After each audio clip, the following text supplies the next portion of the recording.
Mazel tov to all the Messiahim for the incredible feat. Mazel tov to Reb Shloimi for teaching the Meseches, finishing the Meseches, Yasher Koyach. I just wanted to share one nakud that Rav Yosef is so featured in the end of the Meseches. There's another Sikha of the Rebbe where the Rebbe talks about the Rav Yosef and specifically on the Yom Tov of Shavuos. I lav hayeme de kagarim kamo Yosef ika beshuka. Rav Yosef used to celebrate Shavuos. If not for this day, there would be so many Yosefs, so many Joes in the marketplace. And the Rebbe explains, the Rebbe asks a series of questions. The Rebbe says that if not for Yosef, if not for Shavuos, if not for the day that the Gzeira, the barrier between heaven and earth was broken down, was taken away, then the Torah would not affect the world. Because of Shavuos, Kama Yosef, how much could we increase Bishuka in the marketplace? That even though we're in this world and we're engaged in this world, but Shavuos gave us the power, the Torah gives us the power, Matan Torah, to actually change the world. Rashi says, Shalomadeti Torah v'nisrei mamti. Rabbi Yosef says, I learned Torah and I was elevated. And the Rebbe says something fascinating in the Sikha. Usually, Chassidus explains that until Matan Torah, it was Gavra. The person did, but it didn't change the physical object. And after Shavuos, it was the Cheftza. The world could change. The Rebbe uses a term, Cheftza Shebe Gavra.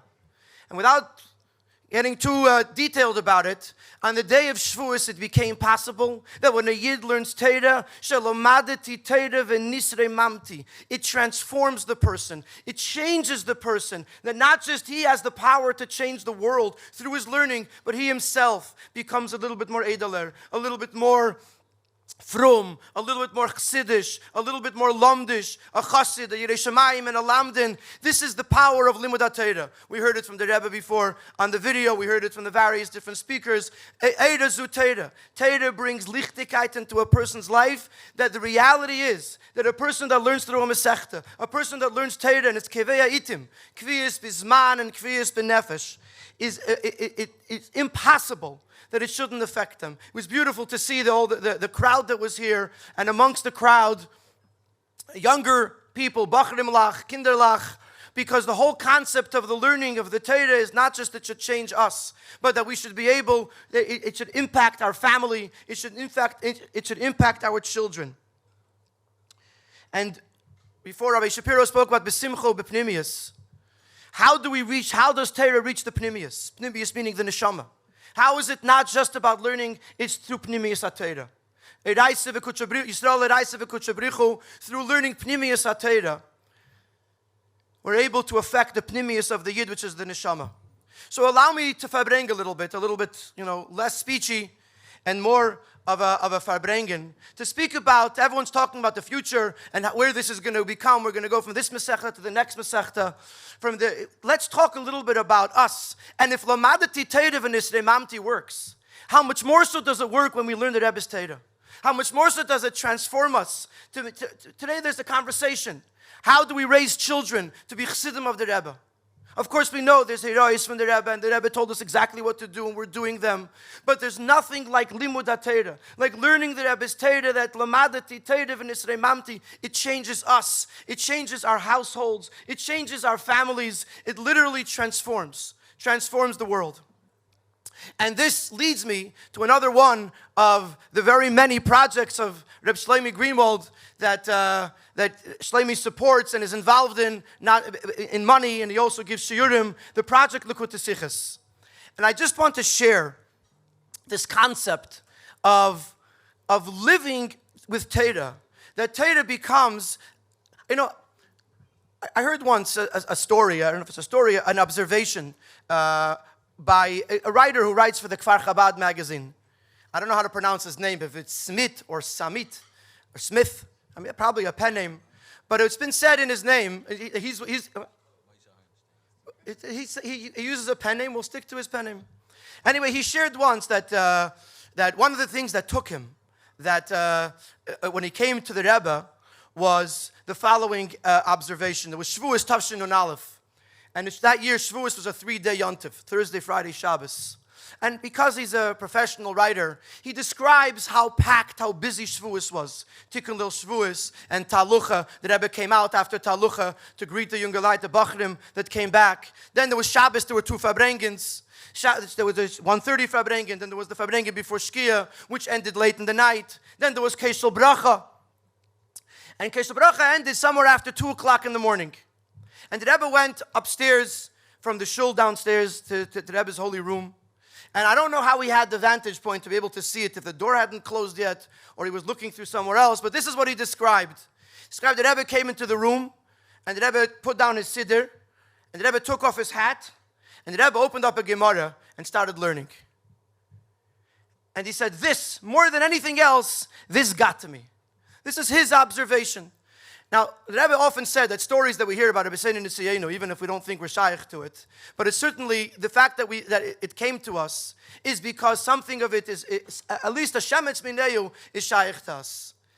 And when we live with Torah, when we're sitting 45 minutes in the dentist's office, when we're sitting waiting for whatever it is we're waiting here, there, and we have to wait, and we utilize the time to learn Torah, to open a sefer, our kids see what's important to us. Our kids see what we do in our free time, and they emulate that.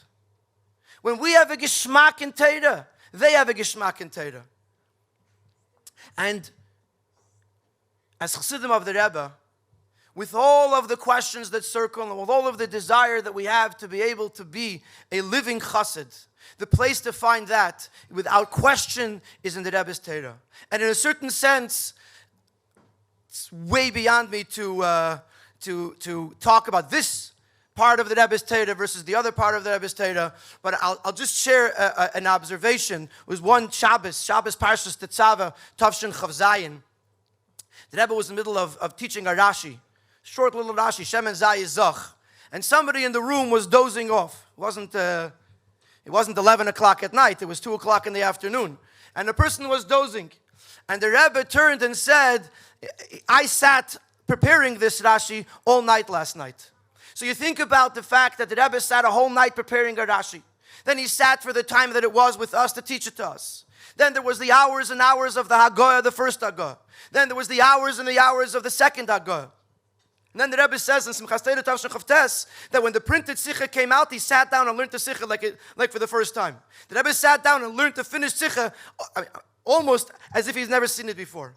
That's one Sikha, Pashat Begashmi's Dika hours, you're talking about 20, 30 hours.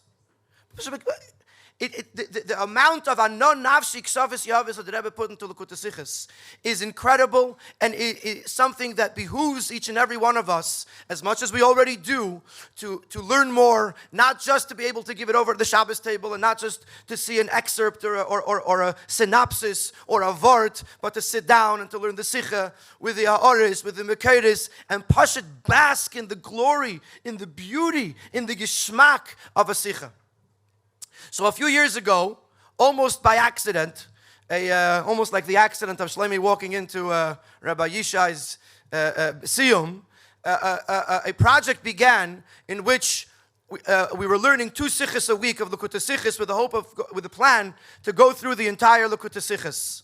Before the project was even launched, Shlomi heard about it, and he met with a couple of the Chavre that were putting it together, and he said, I want to support this. I know this is going to be huge, and I want to support this. It's just incredible. These 3 guys, dreaming up a chalim without even knowing what's going to be with it. And Shlomi has this vision, incredibly, and he decided he wanted to support it. And Baruch Hashem, without any gashmistic explanation, hundreds and today thousands of people are learning the sichos every single week.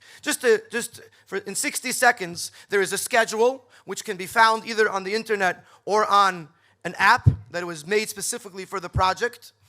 So you know which sichos are being learned each week. On each sicha there are shiurim in various different languages, long shiurim, short shiurim, in-depth shiurim. Also, since the project began, every single sicha is being translated into English. All the sichos in Yiddish are being translated into Hebrew, even though there are other translations, but this is a newer and more precise translation, plus there's translations in Spanish, in French, in Russian, not on every single sikha. But an incredible revolution began. And b'meila, it became possible. There's WhatsApp groups that discuss the sikhs and arguments and back and forth. In case it hasn't been mentioned clearly enough, Reb Fischel, who obviously has a whole list of shiurim that he gives besides for his day job, is also one of the regular Magidei shiurim every single week for the last over 3 years, since Yud Shvat, Shivim Shana. The accessibility is there. And the structure is there. And the achdus of learning with so many people is there. It's literally at our fingertips. It's unagaya bekotseyu, like Rabbi Avram Fried said before. It's literally at our fingertips. All we do is we have to grab this opportunity.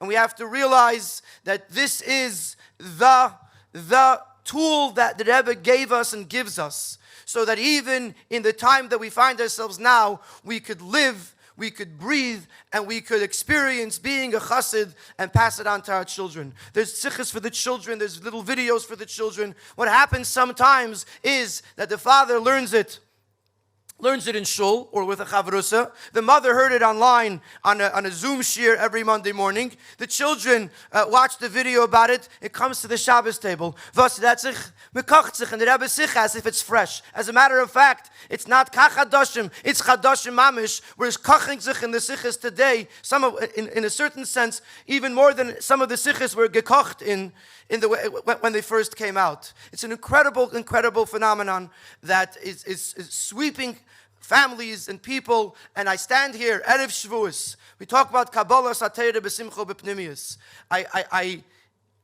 I can only tell you from my own personal life. I started learning. I joined the project a little over 3 years ago. It is the highlight of my week. I push it, enjoy it. It's something. Maybe I'm sort of revealing the fact that I didn't learn till then. And but I share with you not as a Magid Shir or as a person who's sitting up on the head table. I share with you as an equal. If you're doing it already, you know that I'm preaching to the choir. If you're not doing it yet, sit down, find the chavrusa, learn with someone, start a shir in your shul. Maybe we spoke before about shiurim. Let this be one of them. This is Kabbalah Satayra B'Simcha B'Pnimius. To learn the Rebbe's Teira, to kachen sich with the Rebbe's Teira, and we're standing Erev Shavuos. We're going to Kabbalah Satayra.